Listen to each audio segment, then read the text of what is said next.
What we're going to talk about now is Cardano in a little bit more detail. We're going to talk about Cardano from the perspective of the people who would use it, Cardano from the user's perspective. And so first let's think about what kind of users should we be thinking about. And so one group would be decentralized application developers, the people who would be building decentralized applications on top of Cardano, really important group of users for us. Another group would be the people who are using those applications, the decentralized application users. Another one would be the organizations that are going to adopt these applications, or the organizations that want to build them for their company or organization. And it's interesting, those are very similar to the people who will build the applications, but not quite the same. They have some different requirements, different needs. And so then a really important one would obviously be cryptocurrency users and holders, people who have ADA and are trading ADA. And then definitely the cryptocurrency exchanges and the stake pool operators. They really have to have quality user experiences. But today, we're going to focus primarily on the first four, because if we don't do a good job on those first four, if we don't get adoption, if there isn't transaction volume, then what will it matter, right? If we don't get people to use Cardano, then it won't matter a lot how many stake pools and exchanges we have. So before we start, I want to tell you a story. It's a true story about a guy named Johan that I used to work with. This was back in the early days. We were building early e-commerce systems for a large retailer. You might have heard of the North Face. And so Johan was from Germany on loan from the company that made the back-end inventory management software. And we, as the folks building the e-commerce, we were needed to integrate into this. And so this inventory management software, it was super old school. It ran on big, huge mainframes in the back office. It had very primitive user interface screens. And because of that background, you know, Johan, he didn't think a lot about the experience of a user on the system. It wasn't really his concern. And so sometimes we'd be in a meeting and we'd be discussing some user interaction that was going to happen, and we'd say, but Johan, what about the user? It seems like that's going to be kind of confusing for them. And he would pound his fist on the table and say, they will learn. And I really liked Johan, but I didn't agree with him about that back then. And so this is going to be a theme of this presentation. What are the user experiences that we need to have in order to get adoption of blockchain? Because we have a user experience challenge in blockchain.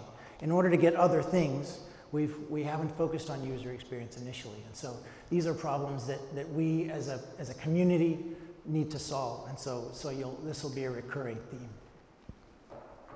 So let's talk first about these.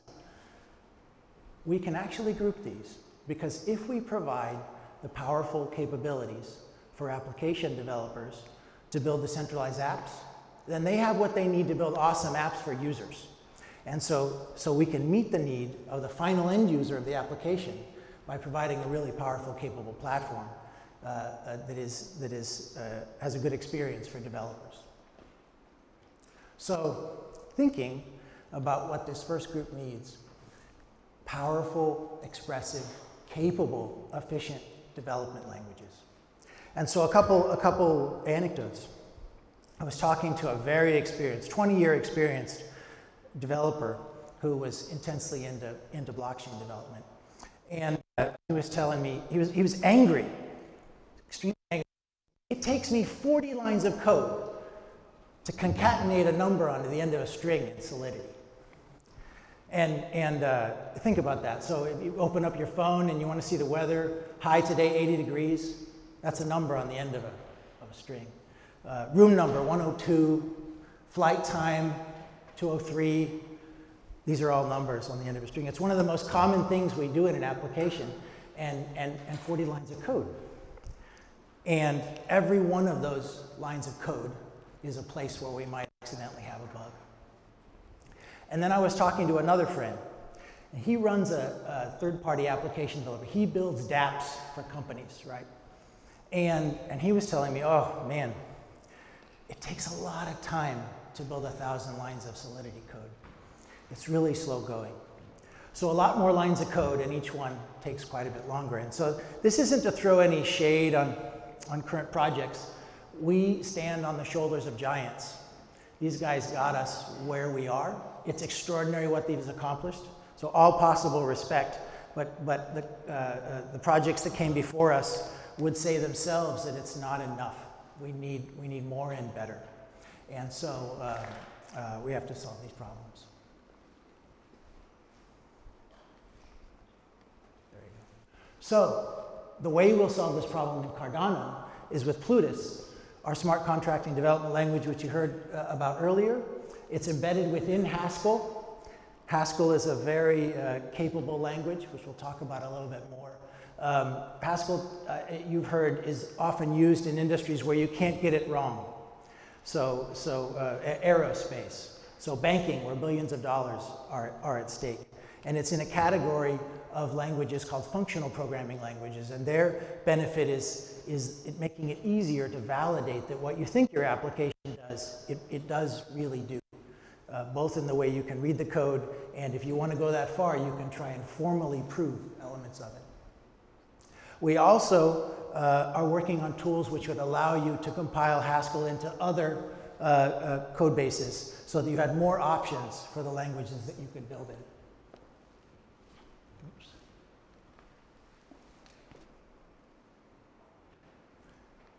So another thing that's really helpful to developers trying to build applications is kind of a head start. So what can get them down the path faster? And you heard earlier Simon describing our domain-specific language, Marlow, which is the first of what we think will be many. And so domain-specific languages are more focused. They can't build anything, but they have more power in the domain in which they lie. And they provide clear examples of how things can be implemented. And so they allow developers to get results faster, with lower risk, lower bugs. And we think that there's going to be many of these. We'd like to build more, and we also think that other organizations will build more. If you were a third-party development organization which builds dApps for companies, and you had built the DSL for, say, supply chain, and a company wanted to build a supply chain application, well, you would definitely be on the list that they would want to talk to, because having built that, it demonstrates the capability and depth of the knowledge in the company. And so we're looking forward to having an ecosystem of domain-specific languages, and looking forward to working with the companies that will help us, and we'll do more ourselves as well. So another thing that's really important is strong tool chains. Tool chains are the development environments, the compilers, the code managers, and we're investing in the community to make these work better for Haskell and Plutus and Marlow and the DSLs to come. And so a substantial part of the experience of developers building on Cardano will not be the product itself, but the tools that they can use when they're building applications. And so that's why it's important, even if those aren't technically part of our product, we need to make those user experiences really sing also. And so we have effort going in there. Another thing really important to developers of decentralized applications is that you have sufficient performance. And you can think of that as transactions per second, but also settling time. And so I don't want to foreshadow any specific numbers, but just to say that we're very excited about the performance numbers that we'll get out of Cardano. And this is a really important thing. You have, these days, 7 to 15 transactions per second out of Bitcoin and Ethereum. It's not enough. If you think about, Facebook's like button, 30,000 transactions a second. If you think about the Visa card network, an average of about 2,000 transactions a second, and something like 50,000 transactions a second at peak. So we're a long way away, and I'm definitely not claiming that Cardano is going to get to those numbers anytime soon, but it gives you an idea of the kind of scale we need if we want decentralized application platforms to be able to support systems that could allow us to take back our identity in social applications. That's where we have to get to. If we want decentralized applications to eventually be able to take commerce out of centralized players, then that's where we have to get to. So how can we get past the initial numbers that Cardano has right out of the box? There's two ways. You can think of it as adding more checkout counters at the supermarket or increasing the speed of an individual one. And so if you're adding more checkout counters in the supermarket, that's horizontal scaling. That's more lines helping people to check out. And if you're doing vertical scaling, then it's increasing the speed of that line. And the solutions that apply there are layer 2 solutions like Lightning. And in horizontal scaling, you've got things like side chains. And we have efforts going on both of those. So then let's think about the needs of the organizations that would be building a large decentralized application, using it to run part of their company. And so one thing is that they need to know that that platform is going to be around. If they spend a year and a lot of money building an application, what if that goes away? And so you need to make sure that you have sustainability. And so the things that accomplish that in Cardano are the fact that it's open source. They would always have the code if somehow Cardano were to go away.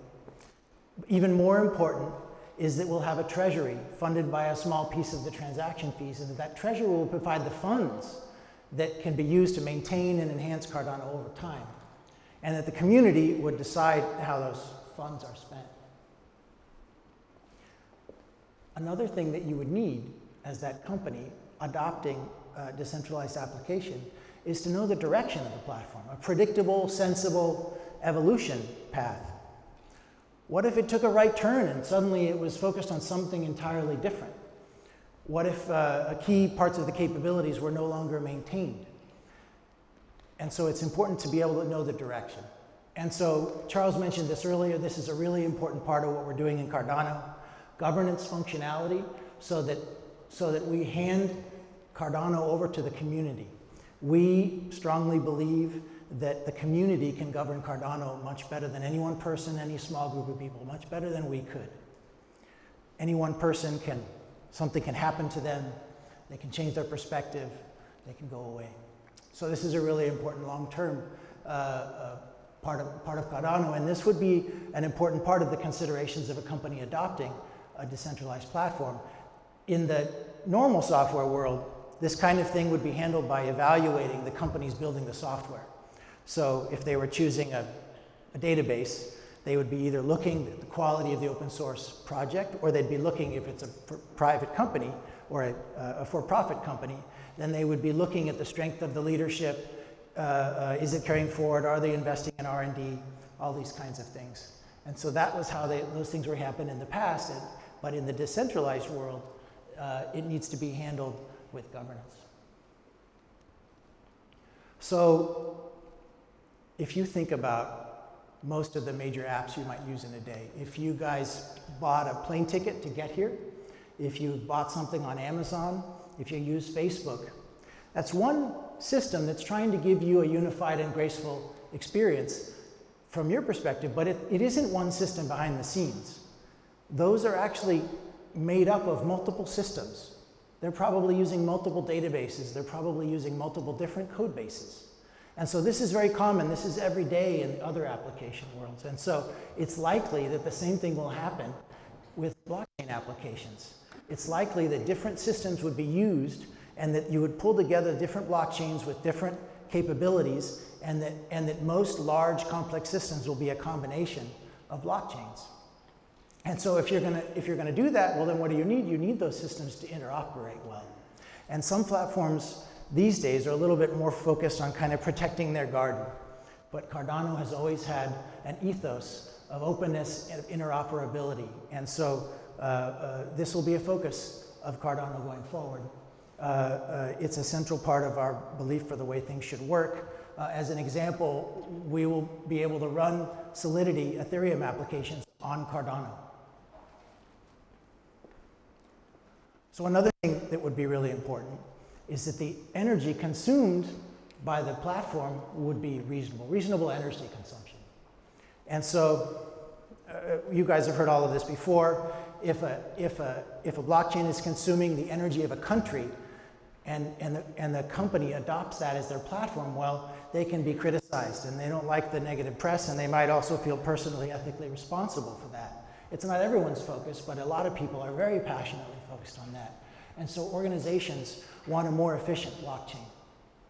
And there's a key difference between proof of stake and proof of work. Proof of work being most existing systems, proof of stake being Cardano and some other new ones.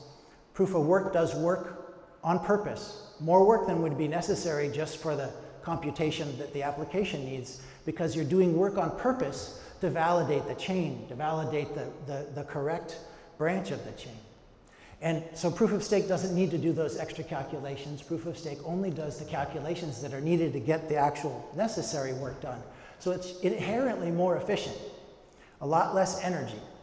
And so if you have an inherently more efficient consensus algorithm, then you're naturally going to have lower operating costs, because you don't have to do a bunch of unnecessary work. You only do the necessary work.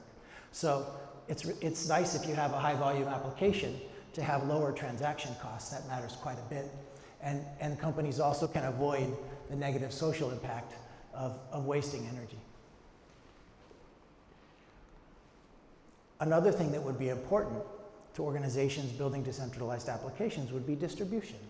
So if you spend a lot of time and effort, if you built an application that you want to make available generally publicly, you need a way to market, and display, and show, and sell that application. If you've built an application just for internal use, a large organization still needs to distribute updates, to give it to new people, to maintain that over time within their organization. So you need a place where you can do that. And so Daedalus is going to be expanded to also be an application platform where people can go and find and download, install, and update decentralized applications, like Google Play, like Apple App Store.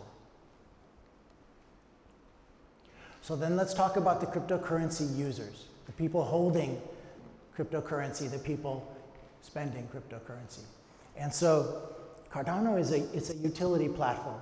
It's a platform where the value of the currency ends up determined by how useful it is, by how many people adopt it. Because if people build applications on Cardano, then those applications have transaction flow. And transaction flow requires some fees, and those fees require ADA.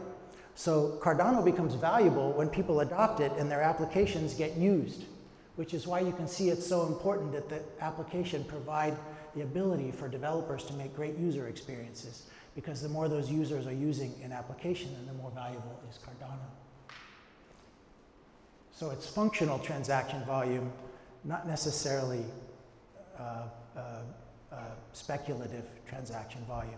But the nice part is the speculators know that an application that's being adopted is going to have growth. And so if you get the users, you get the speculators and the value at the same time. They also have need for reasonable energy use. Lots of cryptocurrency users and holders are concerned about the social impact of cryptocurrencies. It also really helps if you're trading a currency that the transaction fee would be low. And as I mentioned earlier, an inherently more efficient consensus algorithm will have lower transaction fees.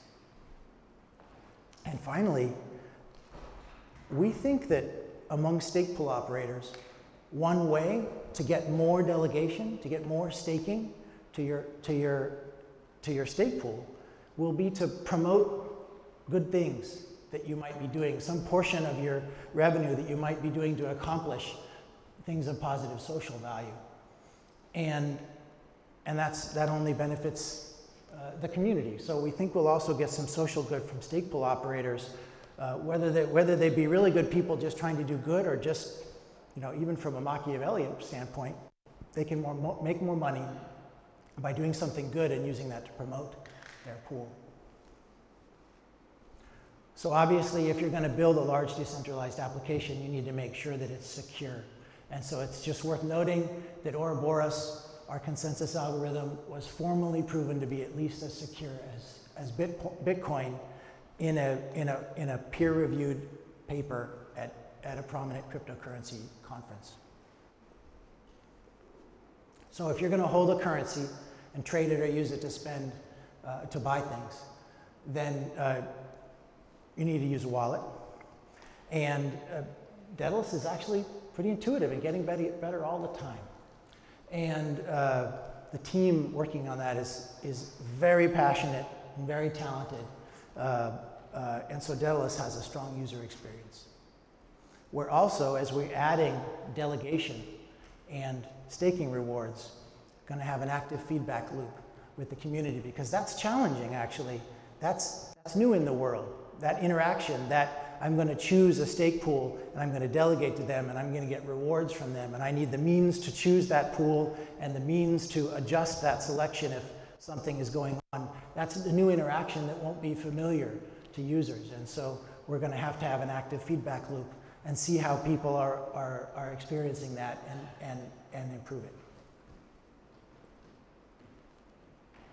So another thing that you would value if you're holding or trading cryptocurrency is just exchange support. And so ADA's traded on over 35 exchanges. Some very large and prominent ones are in process. That's all we can say. Two very prominent multi-currency wallets are focused on supporting ADA. And we already have Ledger Nano support on Yoroi and Idolite. Thank you, Yoroi. It's a little embarrassing that you guys have that before we do, but we're grateful. And we do plan to have it soon on Daedalus. So, to kind of wrap this up, Johan was wrong. They will not learn. We have to implement those quality user experiences. We have to fix it. But sometimes this happens. Developer makes simple, intuitive UI and users. But what I would ask you is, well, can't we fix this? What if there were barriers in between those balls? And I guess my point is, we can't fix cats, and we can't fix users. But we can fix user experiences, and if they're going to get fixed, if they're going to be pleasurable, it's on us. We have to do that as a community of decentralized application developers. We have to solve those problems in order for blockchain to have wide adoption. And so we're very excited to make that journey, and we're very grateful to you guys for coming along with us. Thank you very much.